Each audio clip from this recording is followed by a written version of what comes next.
Christmas Eve at the Morrison House in Westchester was always a production. Mom went all out, 12-foot tree in the foyer, professionally decorated, catered appetizers from Manhattan, champagne flowing from the moment guests arrived at 6 p.m. I'd driven up from Brooklyn that afternoon, hitting traffic on the Hutchinson Parkway for 90 minutes. My phone kept buzzing with Slack messages. Our engineering team was doing a late-night deployment. Our sales team had just closed a $3.2 million contract with a healthcare network, and our CFO needed approval on Q1 budget allocations. But none of that mattered as I pulled up to the house in my Honda CR-V. Not fancy. Not impressive. Just reliable. My brother Jake's BMW M5 was already there, gleaming in the driveway like a status symbol. So was Dad's Lexus and my sister Claire's Mercedes SUV. I grabbed my overnight bag and the wine I'd brought. A nice Napa cab, $80, which I knew Mom would passive-aggressively comment on as thoughtful but modest, and headed inside. Rachel. Mom appeared in a red cocktail dress and heels. She looked me up and down with barely disguised disappointment. You wore jeans. I glanced at my outfit. Dark jeans, a cream cashmere sweater and boots. Hi Mom. Merry Christmas. We have guests. The Andersons, the Chens, the Williamses. Couldn't you have worn something more festive? I'm festive. I'm here, aren't I? She sighed and took my wine. Well, come say hello to everyone. Your brother just got a promotion. Of course he did. The living room was crowded with family and friends. Dad held court by the fireplace, discussing his latest real estate development, luxury condos in Manhattan. Claire and her husband Brad were showing off photos of their new house in Connecticut. And Jake stood by the bar, surrounded by admirers, explaining his recent promotion to Senior Vice President of Sales at MedCore Solutions. Rachel. Jake spotted me and waved me over. There she is. My baby sister. I was 34. He was 37. But he'd been calling me baby sister my entire life, usually right before dismissing something I'd said. Hi Jake. Congratulations on the promotion. Thanks. It's been a great year. Just closed a $47 million deal with a hospital network in Boston. Biggest contract in company history. He turned to his audience. Rachel here works in tech. Don't you, Rach? I do. What's it called again? Your little startup. Cloudmedix. Right. Cloudmedix. He said it the way someone might say, adorable. What do you guys do again? Some kind of medical software. We provide cloud-based infrastructure for healthcare data management and analytics. Interesting. So like what IT support? Not exactly. We help hospitals and medical practices securely store, analyze, and share patient data across their systems. We integrate with EHRs, imaging systems, lab results, billing. Sounds complicated, Mr. Anderson interrupted. Is there a market for that? There is. Healthcare data is incredibly fragmented. We help solve that problem. Jake laughed. Rachel's being modest. Her company is basically a hobby, right, Rach? You work from your apartment. I work from our office in Manhattan. You have an office? He seemed genuinely surprised. We do. Near Bryant Park. How many people work there? Like 5. More than that. 10. 15. He was grinning now, enjoying himself. Claire and Brad had joined the conversation along with several family friends. We have 380 employees, I said quietly. Jake blinked. 380? Yes. Doing what exactly? Engineering, sales, customer success, operations, finance. Standard company functions. He exchanged a look with Dad. And this is profitable? Yes. How profitable are we talking? Like break even? Making a few $100,000. I could have told him. Right then. I could have said we'd just closed $127 million in revenue, that we'd raised $240 million across 3 funding rounds, that our last valuation was $680 million, that we had 847 healthcare clients including 12 of the top 20 hospital networks in America. But I didn't. We're doing fine, I said instead. Jake laughed again. Fine. Cute. Look, Rach, I'm not trying to be mean. But your little online thing isn't a real business. Not like what I do.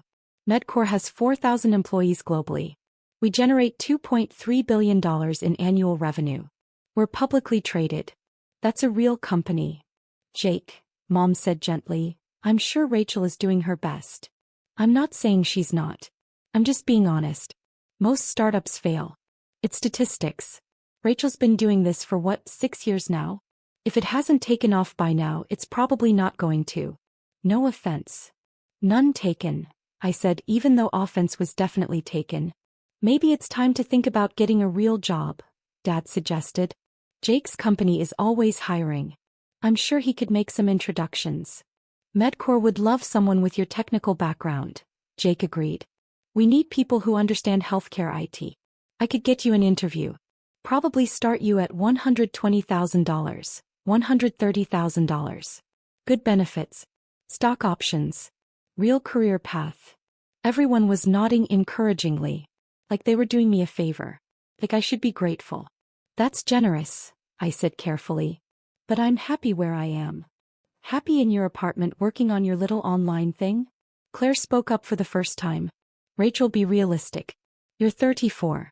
Don't you want stability? Benefits? A 401k? I have all of those things. Through your startup? Come on. Jake put his hand on my shoulder in what he probably thought was a brotherly gesture but felt condescending. Look, I get it. You're proud. You've put years into this. But sometimes you have to know when to fold. There's no shame in admitting something didn't work out and moving on.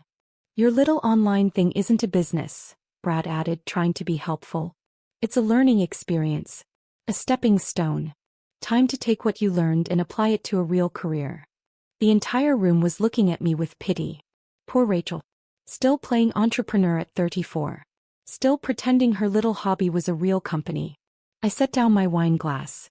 I need some air. I walked out to the back patio and stood in the cold December night, breathing slowly. My phone buzzed. A Slack message from my COO David Martinez. David, deployment successful. 0 downtime. The engineering team crushed it. Me, excellent. Tell them great work. David, how's the family thing? Me, about as expected. David, they still think you're unemployed? Me, they think I'm running a hobby business from my apartment. David, incredible. When are you going to tell them? Me, I'm not. Let them figure it out on their own. David, you're evil. I love it. I went back inside after 20 minutes. The party had moved on to other topics. Nobody asked where I'd been. The thing is, they had good reason to be skeptical 6 years ago. In 2019, I'd quit my job as a healthcare consultant at Deloitte to start CloudMedix. Everyone thought I was insane. I'd had a 6-figure salary, partnership track, excellent benefits. And I'd walked away to solve a problem that most people didn't even know existed. Healthcare data was a nightmare. Hospitals had separate systems for patient records, imaging, lab results, billing. Nothing talked to anything else. Doctors wasted hours trying to find information. Patients' records were incomplete. Billing was a disaster. I'd seen it firsthand during my consulting work. And I knew there had to be a better way. The first year was brutal. I burned through $90,000 in savings. I lived on rice and beans. I taught myself cloud architecture and healthcare compliance regulations. I worked 18-hour days building a platform that nobody wanted yet. CloudMedix launched in 2020 with one client, a small medical practice in Queens that owed me a favor. We managed their data for $500 a month. Then COVID hit. Suddenly, every healthcare provider in America needed better data systems. Telemedicine exploded. Remote patient monitoring became critical. Data sharing across systems wasn't optional anymore. It was survival. CloudMedix was perfectly positioned. We had the technology, the compliance, the infrastructure. And we could deploy fast. By the end of 2020, we had 47 clients and $2.3 million in revenue. By 2021, we had 230 clients and $23 million in revenue. By 2022, we'd hit 520 clients, raised $85 million in Series B funding, and generated $67 million in revenue. This year, 2025, we had 847 clients, 380 employees, and $127 million in annual revenue. Our Series C round had valued us at $680 million.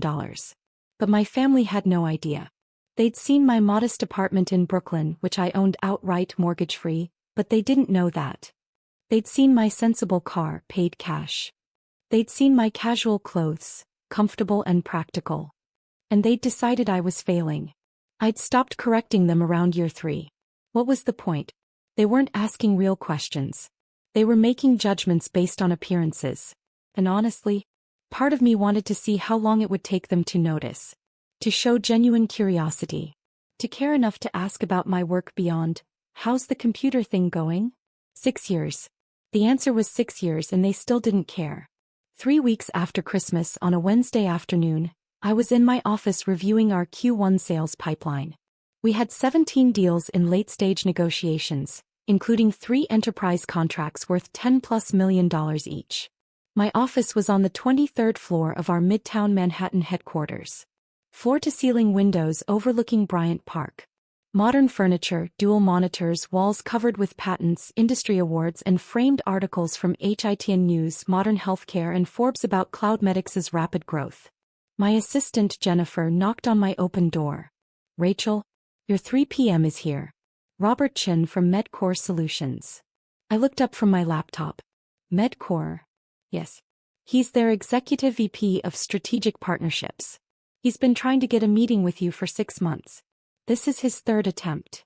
MedCore. Jake's company. Did he say what he wants to discuss? Partnership opportunities. He mentioned something about integrating their medical devices with our data platform. I smiled slowly. Show him in.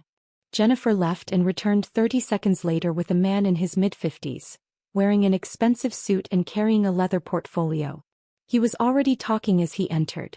Ms. Morrison, thank you so much for finally agreeing to meet. I know your schedule is. He stopped mid-sentence. He'd just seen my face. The color drained from his cheeks. Mr. Chin, I said calmly. Please have a seat. He stood frozen in the doorway, his mouth slightly open. You're Rachel Morrison? I am. And you're Jake Morrison's boss, correct? Yes. I'm the Executive Vice President of Strategic Partnerships at MedCore Solutions. Jake reports to me. I know. He mentioned his promotion at Christmas. Congratulations on the Boston deal, by the way. $47 million. Impressive. Robert Chen's hands were visibly shaking as he walked to the chair across from my desk and sat down stiffly. He set his portfolio on his lap but didn't open it. Jake is your brother, he said slowly, like he was processing information in real time. He is. And you're the CEO of Cloudmedix. Founder and CEO, yes. Jake never mentioned.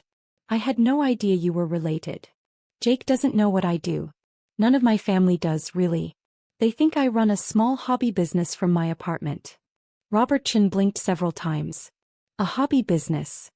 That's what they call it. My little online thing. He opened his mouth. Closed it. Opened it again. Ms. Morrison, Rachel, I need to apologize. At our office, Jake talks about his family occasionally. He mentioned he had a sister who plays entrepreneur with some tech startup. He made it sound like you were struggling. Like it was a side project that hadn't worked out. He thinks that because I let him think that. Why? Because he never asked what I actually do. None of them did. They saw how I dressed, where I lived, what I drove, and decided I was failing. They never bothered to Google my name or my company. They just assumed. Robert Chin ran his hand through his hair. Oh my God. Jake has no idea that Cloudmedix is worth $680 million? No, he doesn't. I don't even know what to say. We've been trying to partner with Cloudmedix for over a year. We see you as the future of healthcare data integration. We wanted to discuss embedding our device data directly into your platform. It would be huge for both companies. I'm aware. I've read your proposals. All 3 of them. And I've been considering it. Your medical device technology is excellent. Your market reach is impressive. A partnership could work. Could work, he repeated. Not will work? I need to be sure any partnership serves Cloudmedix's mission and our clients' needs. That comes before everything else. Of course. Absolutely. He finally opened his portfolio and pulled out a presentation deck. I prepared a full proposal. Market analysis, integration specs, revenue projections. Mr. Chin, before we discuss business, I need to address something. He looked up. Yes. Jake can't know about this meeting. Not yet. What? I don't want him to find out I'm the CEO of CloudMedics from you. He'll find out eventually, but on my timeline, not yours. Rachel, with all due respect, Jake is one of my senior VPs. If we're going to partner with CloudMedics, he'll need to know. He'll be involved in the integration planning. Then we won't partner. He stared at me. You're serious? Completely serious. My relationship with my family is complicated. I'm not ready for them to know what I've built. Not yet. That's a deal breaker for Medcore, I understand. But those are my terms. Robert Chin sat back in his chair, processing. How long do you need? I don't know. Maybe a few months. Maybe longer. Rachel, I've been chasing this partnership for over a year. CloudMedics is the crown jewel of healthcare data platforms. If we integrate with you, it transforms our business model. I can't wait indefinitely. I'm not asking you to wait indefinitely. I'm asking you to be patient while I figure out how to handle this situation.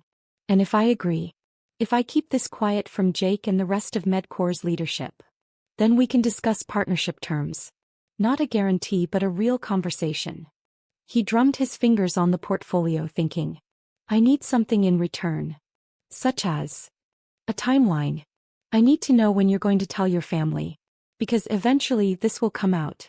And when it does, I need to know Medcore won't be caught in the middle of family drama. Fair enough. I'll tell them by April 1st. That gives me 3 months. And if we move forward with a partnership, Jake will need to recuse himself from the CloudMedics integration team. Conflict of interest. I'd prefer that. Robert Chin extended his hand. Deal. I'll keep this quiet until April 1st. In exchange, you'll give serious consideration to our partnership proposal. I shook his hand.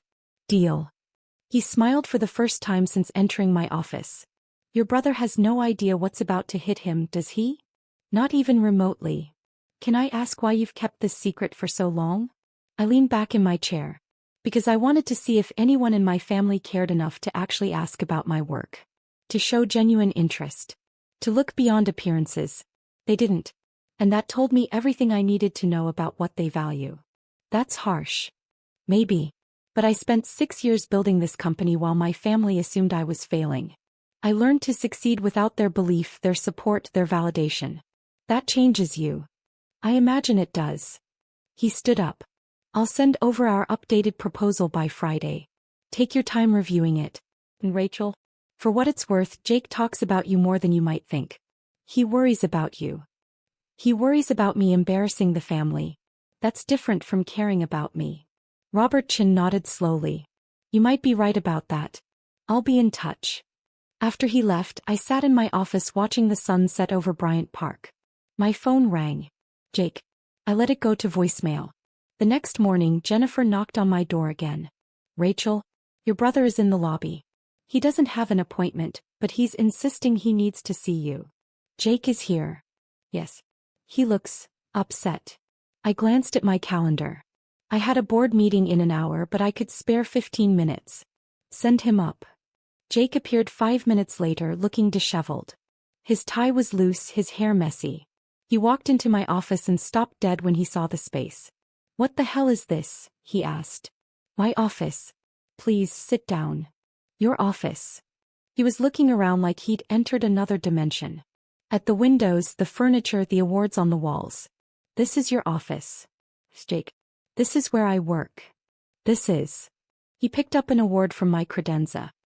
Modern Healthcare Innovation Leader of the Year, 2024? You won this. CloudMedics won it. I accepted on behalf of the company. He set it down carefully and picked up another. Forbes 30 Under 30 Healthcare Technology 2021. You were in Forbes. I was. He found a framed article on the wall. TechCrunch. CloudMedics raises $240 million Series C at $680 million valuation. He read it out loud, his voice getting higher. The company, led by founder and CEO Rachel Morrison, has grown from a one-person operation to 380 employees and $127 million in annual revenue in just 6 years. He turned to face me. What the fuck, Rachel? Language. Don't do that. Don't act calm. He was breathing hard. My boss just called me into his office. Robertson. My fucking boss. He told me he met with you yesterday. He said you're the CEO of CloudMedics. He said you've been the CEO this entire time. He said our company has been trying to partner with your company for a year. All true. Why didn't you tell us? You never asked. That's bullshit. We asked about your work all the time. You asked if I had a job. You asked when I was going to get a real career. You made fun of my little online thing. You offered to get me an entry-level position at your company. That's not asking about my work, Jake. That's dismissing it. He ran his hands through his hair. At Christmas I said, oh God, I said your startup wasn't a real business. You did. In front of everyone. Yes. And you just let me. I did. Why? I stood up and walked to the window.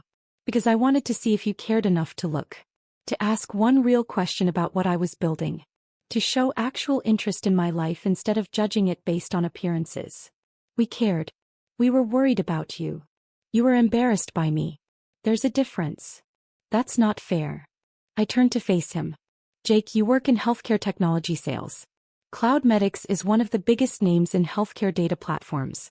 We've been in the news constantly for the past 3 years. We've won awards. We've raised hundreds of millions in funding.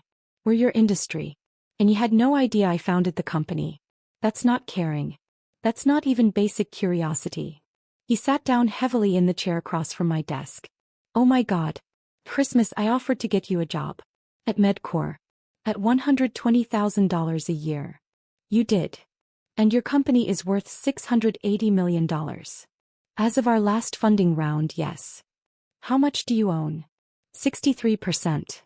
He did the math in his head, his face going pale. That's over $400 million.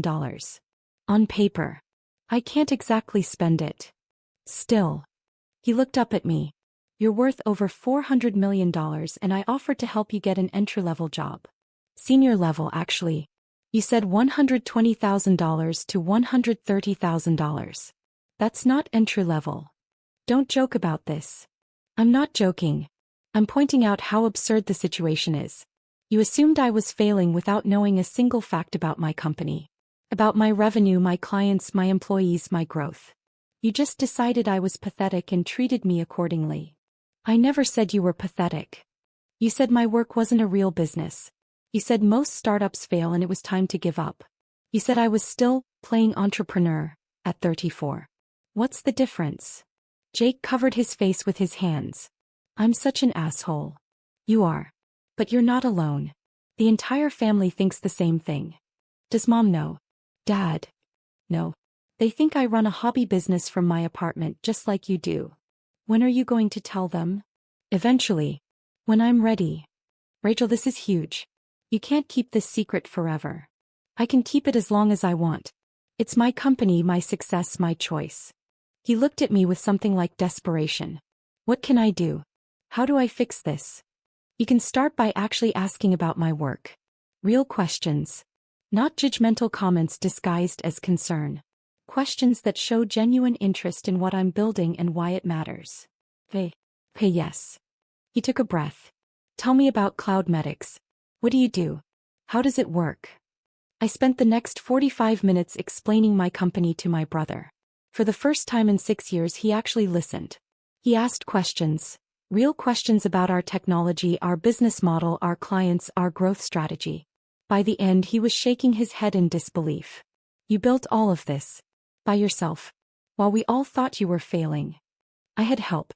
Great employees, supportive investors, early clients who took a chance. But yeah, I built it. I'm so sorry, Rachel. For Christmas, for all of it. I should have believed in you. You should have been curious about me.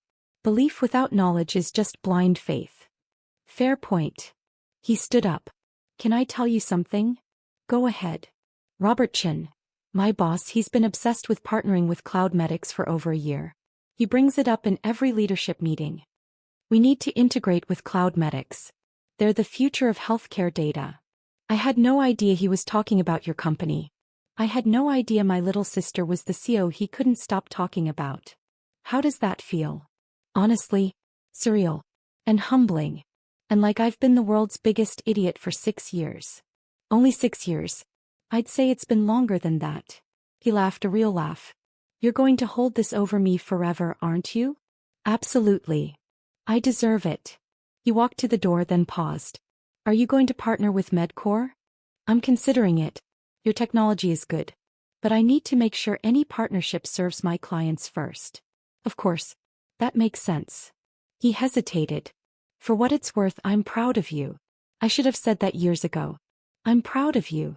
Thanks, Jake. When are you going to tell Mom and Dad? Soon. Maybe at Easter. I haven't decided. They're going to lose their minds. I know. After he left, I sat in my office for a long time processing. My phone buzzed.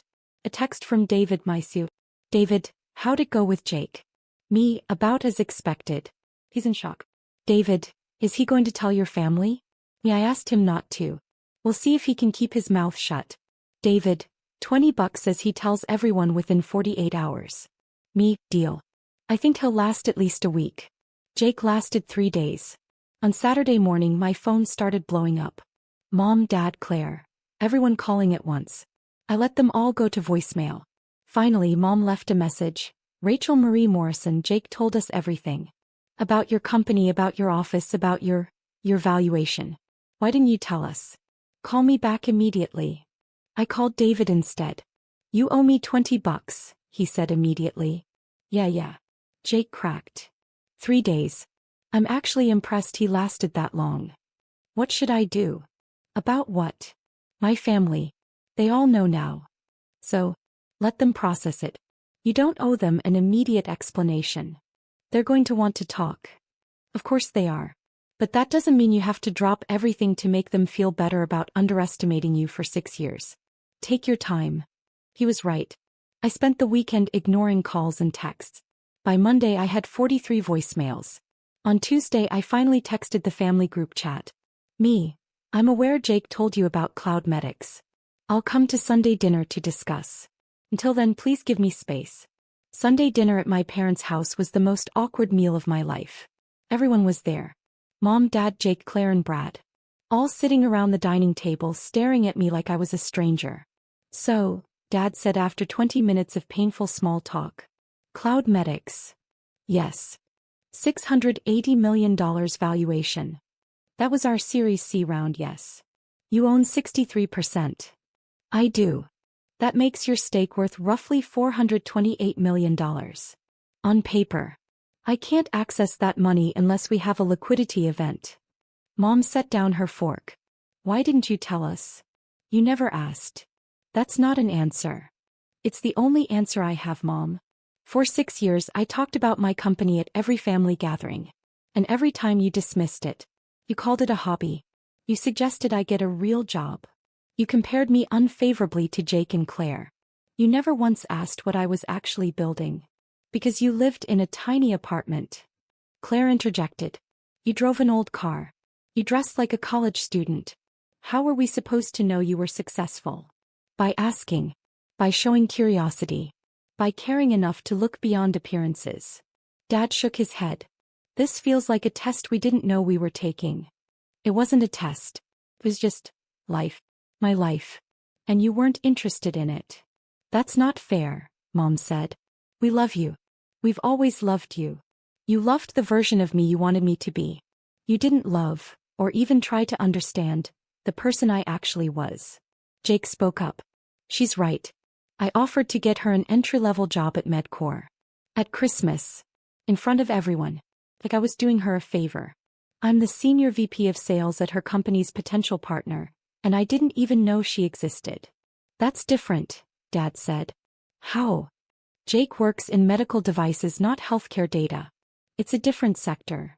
Dad, Cloud Medics is in every major healthcare trade publication. We've been featured in Forbes, TechCrunch, Modern Healthcare. Rachel won Healthcare Innovation Leader of the Year. If I'd cared enough to pay attention to my own industry, I would have known who she was. The table went silent. So what happens now? Claire asked quietly. Now. I looked around at my family. Now you know the truth. I built something extraordinary while you all assumed I was failing. That changes our relationship. How? Mom asked. I don't know yet. I need time to figure out how to be part of this family now that you know who I actually am. We've always known who you are, Dad protested. No, you didn't. You knew who you assumed I was. Those are very different things. 6 months later, CloudMedix partnered with Medcore Solutions on a landmark integration project worth $85 million over 5 years. Robert Chin led the negotiations. Jake recused himself from the project due to conflict of interest. The partnership was announced in the Wall Street Journal. The article mentioned that I was Jake Morrison's sister, a detail that apparently shocked several people in the healthcare tech industry who knew us both. My family and I are still rebuilding. Slow, awkward work. Mom asks about the company now. Real questions about our technology and our clients. Dad reads every article about CloudMedix and sends me thoughtful emails. Claire and I have coffee once a month where we actually talk, not just exchange pleasantries. Jake became my biggest advocate. He tells everyone at Medcore about his genius CEO sister. It's a little much, but I appreciate the enthusiasm. Last month, Forbes ran a profile on me, the healthcare tech CEO who built a $680 million company in silence. They interviewed my family. Jake said, I underestimated my sister for years. That's my biggest regret. She taught me that quiet competence builds empires. Mom said, we didn't see what was right in front of us. We won't make that mistake again. Dad said, my daughter succeeded despite us, not because of us. That's something I have to live with. I framed all 3 quotes. Not because I needed their validation, I'd stopped needing that years ago. But because they were finally telling the truth. And truth, even delayed, is worth celebrating.